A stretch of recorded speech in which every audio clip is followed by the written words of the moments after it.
कभी सोचा है कि पुरानी कहानियों के जो भूत प्रेत होते हैं वो आजकल की दुनिया में क्या कर रहे होंगे?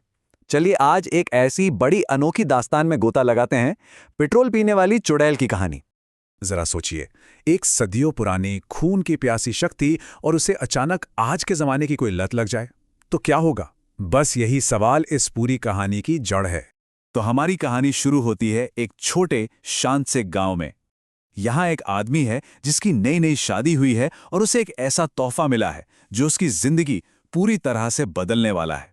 तो मिलिए बाबूलाल से। इनकी अभी अभी शादी हुई है सुनीता से, लेकिन इनकी असली खुशी की वजह है दहेज में मिली ये चमचमाती हुई मोटरसाइकिल। वो इतने खुश हैं कि कहते हैं, वाह वाह, मेरी तो लॉटरी लग गई। अरे कम से कम मेरे ससुर ने मेरे दिल की आवाज तो सुन ली।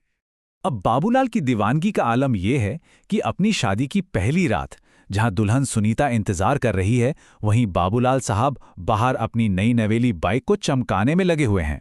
और ये जो जुनून है ना, ये आगे चलकर कहानी का एक बहुत ही अहम हिस्सा बनेगा। लेकिन बाबूलाल की इस खुशी से एकदम बेखबर पास के ही जंगल में कुछ ऐसा हो रहा है जो सब कुछ बदल देगा। एक पुरानी बहुत बुरी शक्ति आजाद हो चुकी है और इस बार उसकी प्यास खून की नहीं बल्कि कुछ और ही है। अच्छा, कहानी में आगे बढ़ने से पहले यह जानना जरूरी है कि आखिर ये चुड़ैल है क्या। देखिए, दक्षिण एशियाई लोक कथाओं में ये एक ऐसी डायन होती है जिसके बारे में कहा जाता है कि उसके पैर उल्टे होते हैं। तो होता यूं है कि पास के जंगल से एक तांत्रिक गुजर रहा होता है और उसके लोटे में पिछले 20 सालों से एक चुड़ैल कैद थी। तभी अचानक उसका पैर एक पत्थर से टकराता है, लोटा गिरता है और चकनाचूर, और चुड़ैल आजाद। 20 साल की लंबी कैद के बाद जाहिर है चुड़ैल को जबरदस्त प्यास लगी थी। अब आमतौर पर तो एक चुड़ैल इंसानी खून पीती है, लेकिन इस मॉडर्न दुनिया में उसे अपनी प्यास बुझाने के लिए कुछ बिल्कुल नया मिलता है। वो है मोटरसाइकिल का पेट्रोल।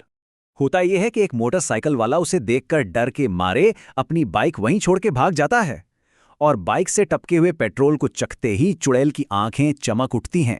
वो कहती है, अरे वाह, कितनी प्यारी खुशबू है, इसका स्वाद तो खून से भी अच्छा है। और बस यहीं से एक नई लत की शुरुआत हो जाती है। और यहीं से बाबूलाल की जिंदगी में एक बड़ी रहस्यमयी समस्या शुरू होती है। आधी रात का पेट्रोल चोर, और अब बाबूलाल की कीमती नई बाइक निशाने पर है। बाबूलाल सुनीता को अपनी पहली राइड पर ले जाता है, लेकिन थोड़ी ही दूर जाकर बाइक झटके मारकर रुक जाती है। अब बाबूलाल को क्या पता कि असल वजह क्या है। वो तो सीधा अपने ससुर पर भड़क जाता है कि उन्होंने एक खटारा बाइक थमा दी है। और इसके बाद तो एक अजीब सा सिलसिला ही शुरू हो जाता है। बाबूलाल दिन में टंकी फुल करवाता और रात में चुड़ैल चुपके से आकर सारा पेट्रोल गटक जाती। रोज सुबह टंकी खाली। बेचारे बाबूलाल का तो सिर ही चकरा जाता है कि आखिर ये हो क्या रहा है। आखिरकार इस रहस्य को सुलझाने के लिए बाबूलाल और सुनीता रात में खिड़की से पहरा देने का फैसला करते हैं, और फिर वो जो देखते हैं ना, उससे उनके होश ही उड़ जाते हैं। एक चुड़ैल उनकी प्यारी मोटरसाइकिल से पाइप लगाकर पेट्रोल पी रही थी। अब ये बात सिर्फ बाबूलाल तक नहीं रहती। बहुत जल्द ही ये जो एक निजी समस्या थी वो पूरे गांव के लिए एक बड़ा संकट बन जाती है।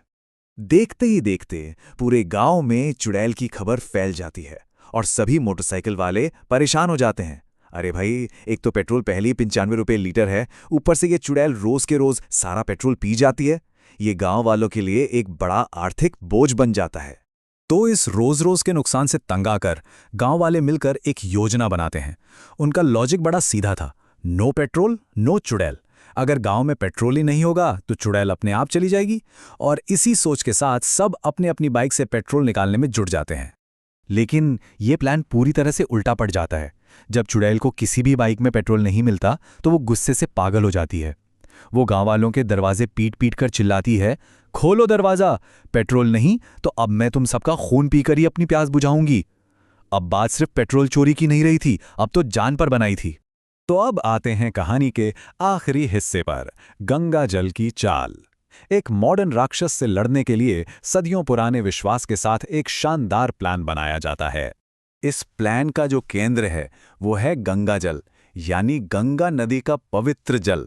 हिंदू धर्म में ऐसी मान्यता है कि इसमें किसी भी बुराई को खत्म करने की शक्ति होती है।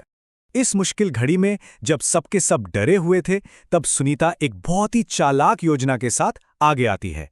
पहला कदम, चुड़ैल को लालच दो, उसे अगली रात पेट्रोल से भरी पूरी टंकी का वादा करो। दूसरा कदम, जाल बिछाओ, टंकी में पेट्रोल की जगह पवित्र गंगा जल भर दो। और तीसरा और सबसे मुश्किल कदम, सही समय का इंतजार करो। आधी रात को वादे के मुताबिक चुड़ैल लौटती है। वो लालच में एक ही घूंट में सारा गंगाजल पी जाती है, ये सोचकर कि वो पेट्रोल है। लेकिन जैसे ही वो पवित्र जल उसके अंदर जाता है, वो उसे अंदर से जलाने लगती है। चुड़ैल चीखती है, तड़पती है और पल भर में जलकर राख हो जाती है। तो इस तरह गांव वालों को पेट्रोल पीने वाली चुड़ैल से छुटकारा तो मिल गया, लेकिन ये अजीब सी कहानी हमें एक बड़े सवाल के साथ छोड़ जाती है। जैसे जैसे हमारी दुनिया बदल रही है, क्या हमारी पुरानी कहानियों के राक्षस भी जिंदा रहने के लिए खुद को इसी तरह बदल रहे होंगे?